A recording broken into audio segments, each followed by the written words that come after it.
આજના બ્લોગની આપણી શરૂઆત થઈ રહી છે અહીંયાથી. જય માતાજી, હર હર મહાદેવ. એક્ઝેક્ટ મારી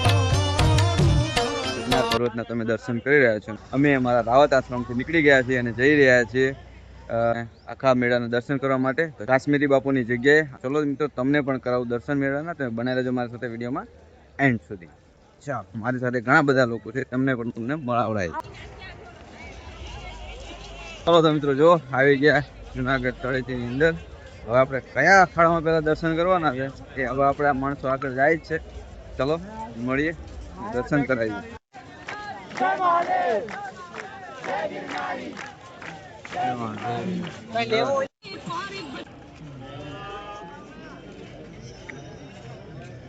ખલક ખલક ખલક.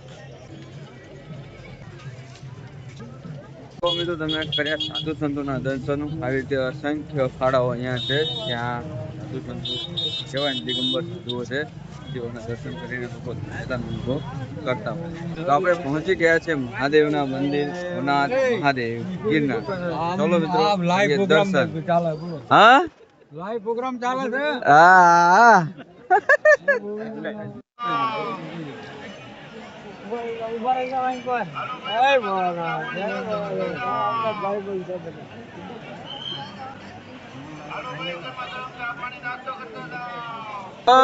મહાદેવ.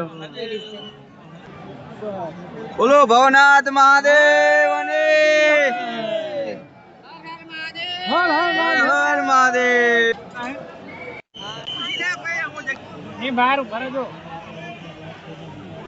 કાપી લાગ્યો.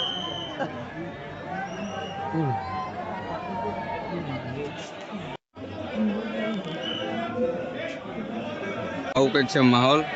ખૂબ બધા શ્રદ્ધાળુઓ આવ્યા છે, દર્શન કરી રહ્યા છે. દર્શન તમે પણ કરો, લખો કોમેન્ટમાં હર હર મહાદેવ. જય ગિરનારી, જય ભવનાથ મહાદેવ.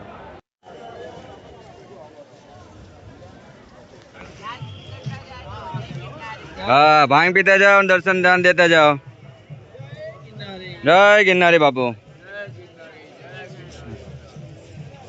બમ બમ બોલે. વાહ ભાઈ વાહ. આયજે આયજે પાલી આયજે. જય ગિરનારે.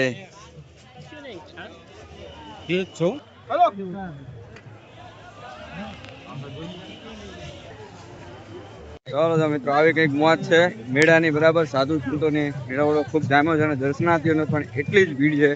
તો ચલો અમે તો જો ફર્સ્ટ ક્લાસ મજાના દર્શન કર્યા. મહાદેવ મહાદેવ.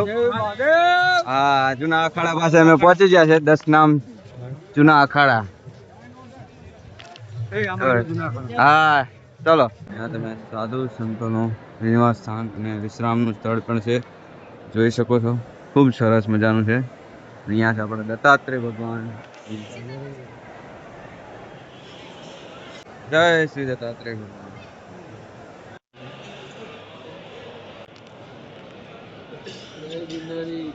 જય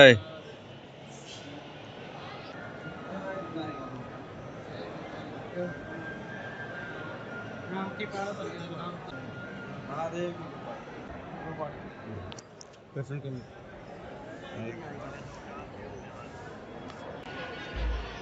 ચલો ફરી કિન્નર અખાડાના દર્શન. ભીડ હે ને પણ. હા થોડી કસ્તી ધરાર હે. કસ્તી હે તો ભગવાન મળે ને તાણે. હે ઓ કાર હે પણ વાંધો નહીં. હેડો લે હેડો. બધા હારે ચાલો.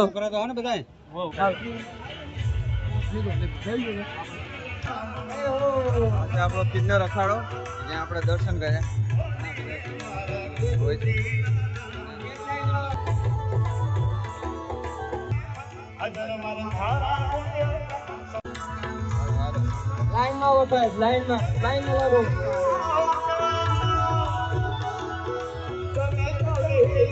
બીડો આયો આગણે ઝલક જગાયો જગાયો ભાવે આગણે ઝલક જગાયો.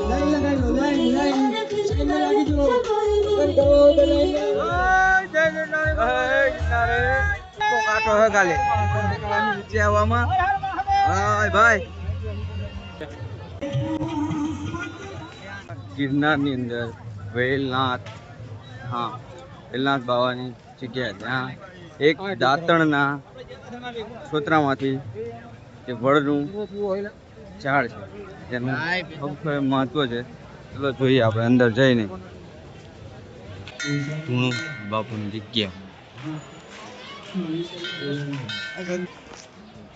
પછી વેલનાથ બાપુનું જૂનું અને એમની જગ્યા દર્શન કર્યા. તમે લોકો બી દર્શન કર્યા. જય વેલનાથ બાપુ. પછી વેલનાથ બાપુની વેલનાથ બાપુ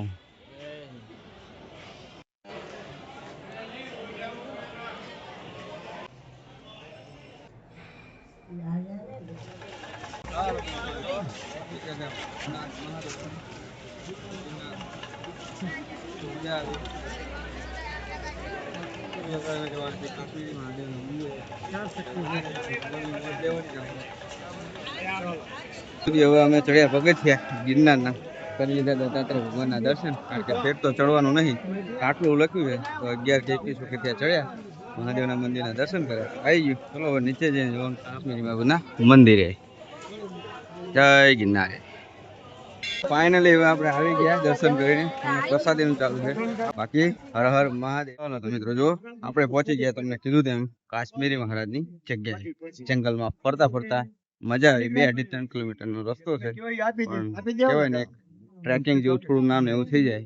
ફેમિલી સાથે છે, ખૂબ મજા આવી. તમે આ છે આપણું કાશ્મીરી મહાદેવનું દાંતેશ્વર મહાદેવ મંદિર. તો અંદર હશે કેમેરા તો તમને દર્શન કરાવી. મિત્રો દર્શન આ છે જગ્યા કાશ્મીરી બાપુ. જય શ્રી કૃષ્ણ. કાશ્મીરી બાપુની મોજ.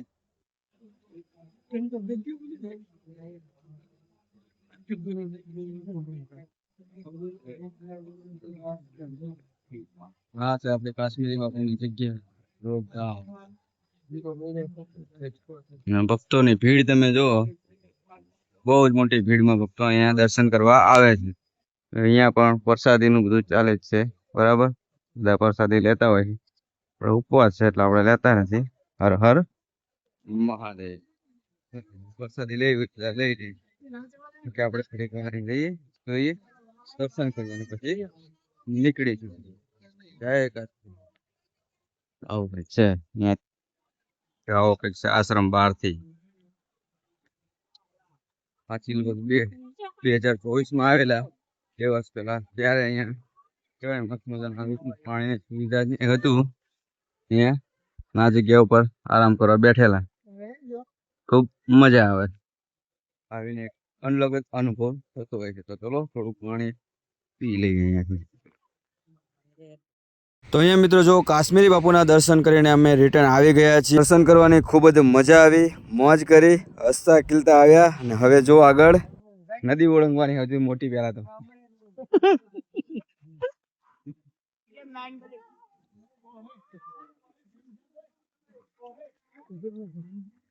વાંદરા ગજબ ના ભેગા છે. વાંદર છે ને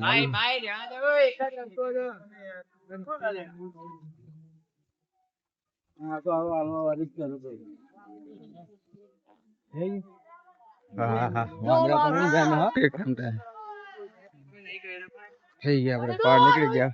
થોડીક ક્ષણ આપણે રવેડી માટે જગ્યા પહોંચી. જો મિત્રો હવે કહેવાય ને રવેડીની તૈયારીઓ થવા લાગી છે ને બધું જ બેરિકેટેડ બંધાવા લાગી છે. લોકો 3 વાગ્યાથી જગ્યાઓ રોકાઈને બેસી ગયા છે, જેથી કરીને રવેડીના દર્શન સારી રીતે થઈ શકે. તમે જોઈ શકો છો પાછળ હવે બધા રોકાઈ જાય છે. હવે અમે એમ જઈએ અમારી જગ્યા બાજુ થોડા અમને દેખાડીશું રવેડીના પરફેક્ટ દર્શન. એના રહેજો. આસપાસ મજાની શિવલિંગ છે અહીંયા, જેના આપણે કહેવાય ને શણગારેલું છે, જોરદાર લાગી રહ્યું છે. લોકો અહીંયા ફોટો વગેરે ખેંચી રહ્યા છે. વાર લાગ્યું છે, આપણે ફોટો ખેંચવાનો થતો નથી.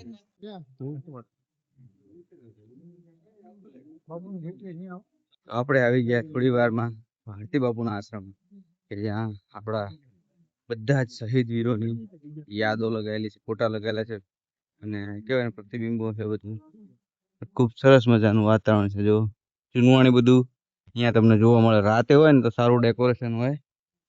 અહીંયા બળદગાડા આગળ આમનો ફોટો પાડી લઈએ. ઠીક છે.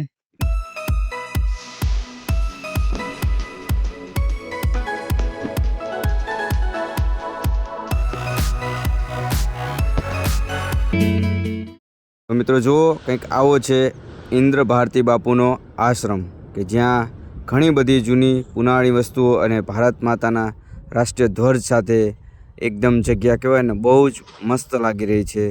તો હવે મિત્રો અમે રવેડી જોવા માટે જો સ્થાન ગ્રહણ કરી લીધું છે સૌથી પહેલાં, જેથી કરી હું તમને સૌથી સારી રીતે રવેડીના દર્શન કરાવી શકું, સાધુ મહાત્માના દર્શન કરાવી શકું, તમને લોકોને જોવાની ખૂબ મજા આવે.